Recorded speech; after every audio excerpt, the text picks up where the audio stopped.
বিসমিল্লাহির রহমানির রহিম। জাবালে নূর চ্যানেলের পক্ষ থেকে স্বাগতম। আসসালামু আলাইকুম। সম্মানিত দিনদার ভাই বোন বন্ধুরা, শত্রু দমনের আরও একটি আমল নিয়ে হাজির হয়েছি। এই আমলটি খুবই শক্তিশালী কোরআনিক একটি আমল।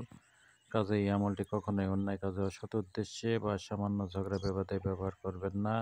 শত্রু অত্যাচারের মাত্রা কঠিন আকার ধারণ করলে তাকে কোনোভাবে যদি থামানো না যায়, তার দ্বারাই যদি আপনি ক্ষতিগ্রস্ত হতেই থাকেন, তাহলে এই আমলটি করবেন, ইনশাল্লাহ শত্রু একেবারে দমন হয়ে যাবে। এই আমলটি করবেন এভাবে: দরুদে ইব্রাহিম পাঠ করবেন 11 বার।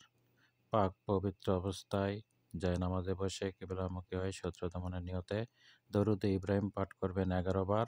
এরপরে সূরা বাকারার 18 নম্বর আয়াত সুম্মম বুকমন ইউন ফাহুম লা ইয়ারজিউন, সুম্মম বুকমন ইউন ফাহুম লা ইয়ারজিউন, এটি 41 বার পাঠ করবেন।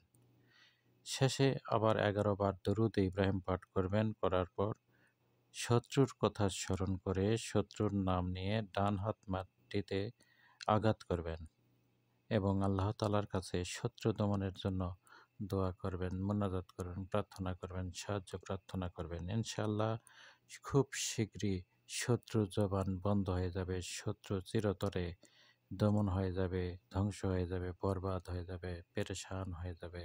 এটি খুবই মারাত্মক একটি আমল, কোরআনিক একটি আমল। কাজেই এই আমলটি কখনোই অন্যায় কাজে, অসৎ উদ্দেশ্যে বা সামান্য ঝগড়া বিবাদে এই আমলটি করবেন না। করলে নিজেরই ক্ষতি হতে পারে। সন্দেহমূলক এই আমলটি করবেন না। কাজেই এটি কোরআনিক একটি আমল। অন্যায় কাজে এটি নাজায়েজ উদ্দেশ্যে এটি ব্যবহার করবেন না। এই আমলটি যে কোনো দিন যে কোনো সময় করা যায়, তবে শেষ রাতে তাহাজ্জুদ ওয়াক্তে করলে এর ফলাফল সবচেয়ে ভালো এবং এর খুব ভালো রেজাল্ট পাওয়া যাবে ইনশাল্লাহ। জাবালে নূর প্রকাশনী থেকে প্রকাশিত হয়েছে। শত্রু ধ্বংসের ভয়ঙ্কর আমল প্রথম খণ্ড বইটি সংগ্রহের জন্য যোগাযোগ করতে পারেন।